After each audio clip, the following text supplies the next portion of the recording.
Today's video is sponsored by ExpressVPN.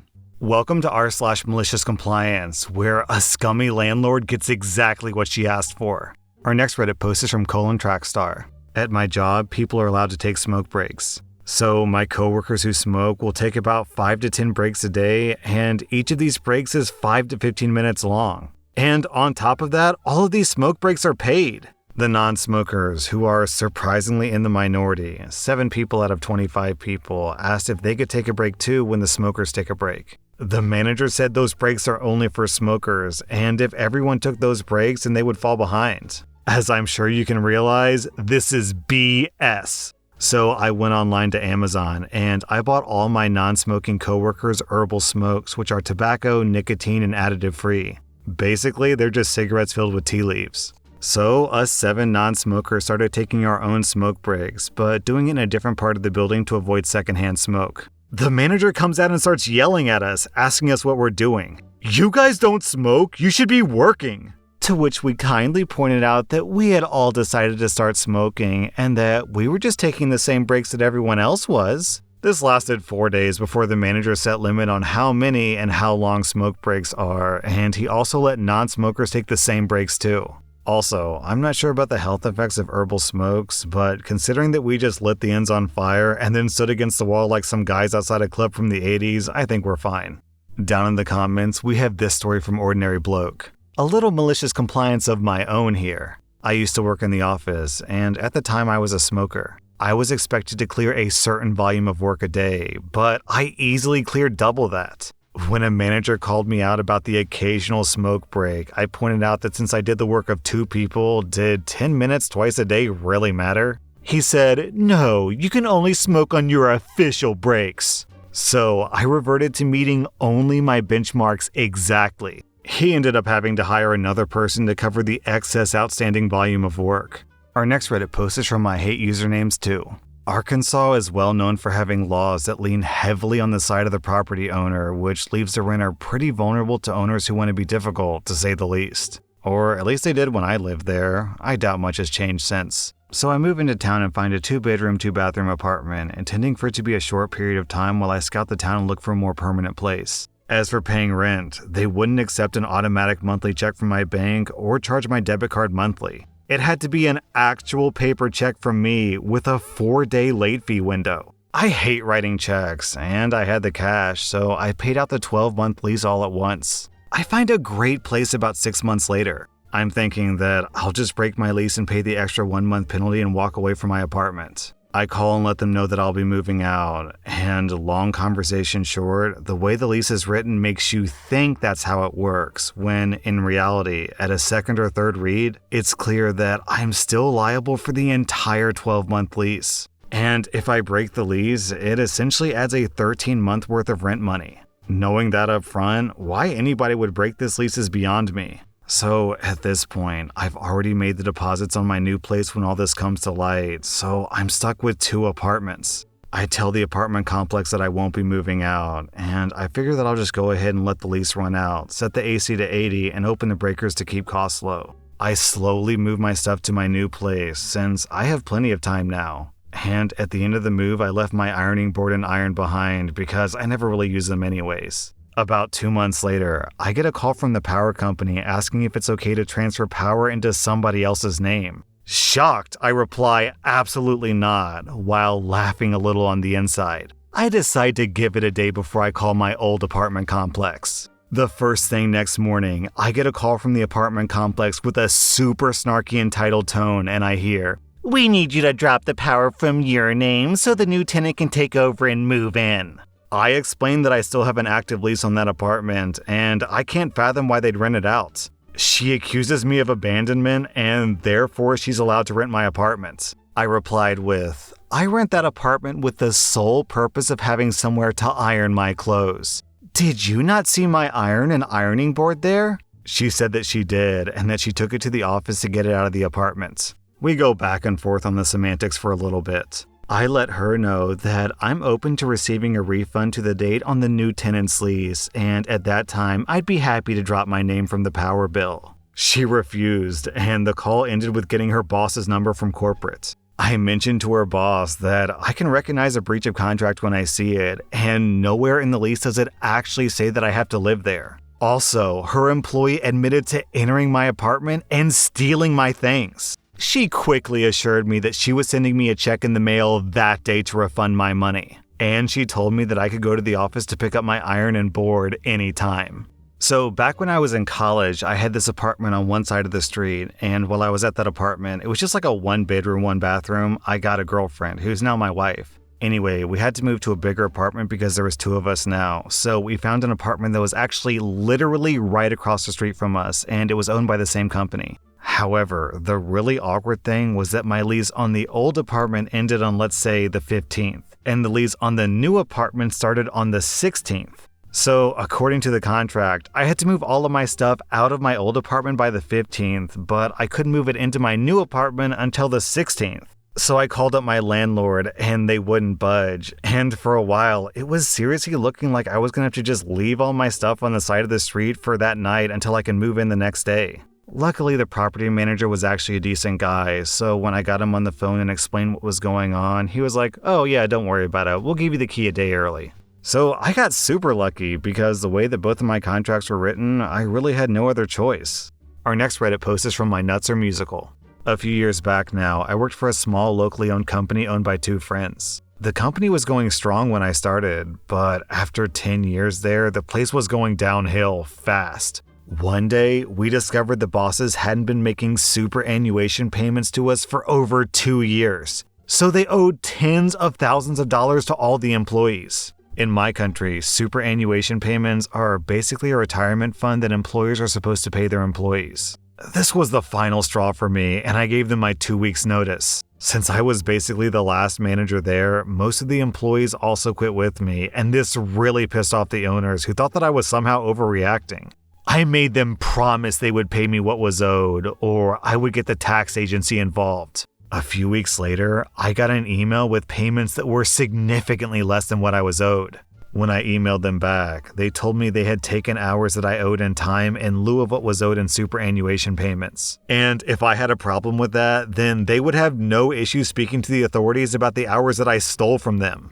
This is, of course, highly illegal. First of all, we didn't have a contract laying out that I would have to repay owed hours. Secondly, they most definitely can't take money from my superannuation payments. I decided not to reply, save the email, and go straight to the tax agency. This took a very long time because the process is very slow. But after about a year and speaking to several different tax representatives, I one day got a call out of the blue from one of the owners. This was a very angry, threatening call asking why I'd reported them to the tax agency and why I was determined to ruin their lives. I told him exactly why I did it, and that he reaped what he sowed. A few days later, I got an email from the tax agency telling me my old employers would be repaying me all the money that was owed to me, plus the interest accrued over 3 years that they didn't pay. They were also put on the government's blacklist, forcing them to sell the company. OP, what's with that emotional phone call? Why'd you report us? What did we ever do to you? You stole from me? Oh yeah. Our next Reddit post is from Doriantilus. So around July of last year, I was coming up on the end of my contract for a big national gym chain. So I try to call and get directions to cancel, and I get a voicemail box that's full. I call their 800 number, and I'm told the local office can cancel me. I call my bank and ask if I can block the auto debit, but because it's a check debit, they can only block a specific amount, and there's a fee. I scan my contract, and it says that I have to cancel in writing with 30 days notice regardless of my contract end date. I'm pretty furious at this point because the gym was closed completely due to COVID, and I was just wasting money. I hadn't been too concerned while my contract was going, but now I just wanted to end my association with them. I write them a letter with my membership number, email, phone number, and I send it certified with my fob. 2 months later, I notice that I'm still being charged, and they've billed me an additional $60 for my annual access fee. Now I'm livid.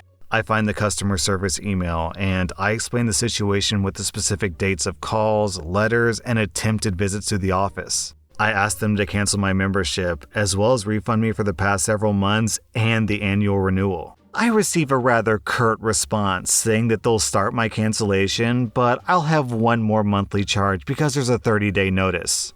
I respond asking them to actually read my message because I already did send them a 30-day notice. Apparently, the local manager had been letting mail pile up because they didn't even have someone at the office part-time. So no one has seen my letter. I mentioned this to the email rep. He tells me to read my contract if I have any questions, so I do. It turns out, near the end of this very long document in section 20.1, it states the following: unexpected events. We are not responsible if members can't use our club because of an event caused by natural force, such as fire or flood, or a road or building closure or something similar beyond our reasonable control. If this continues for more than 30 days, then either you or we may cancel this agreement immediately by written notice. No fee will apply. So, I respond with this new knowledge that I have, and I point out the gym has been closed 90 days prior to my original letter. I also threaten the following if they don't refund me back my original contract end date. 1. I will personally pay people to picket their gym. 2. I will hand out flyers telling people about this provision of the contract, so others in the middle of their contract will be able to cancel without a fee. 3. I'll publish an article in our local online newspaper about the trouble I've had with them, and I'll offer advice to others. Also, I make it clear that I have all the documentation, including phone statements, to prove that it's all true. 3 days later, I was called by a regional director with an apology and a full refund of over $240 that had been inappropriately taken, and a little extra. For those wondering, I'm sharing this now because I understand that many people have gone through this, and you deserve to know how not to be abused. And remember, if someone tells you to read your contract, do it. Our next Reddit post is from Brostentatious. Many years ago, I used to work as a web developer in a medical center where the people who worked there were, let's say, tenured.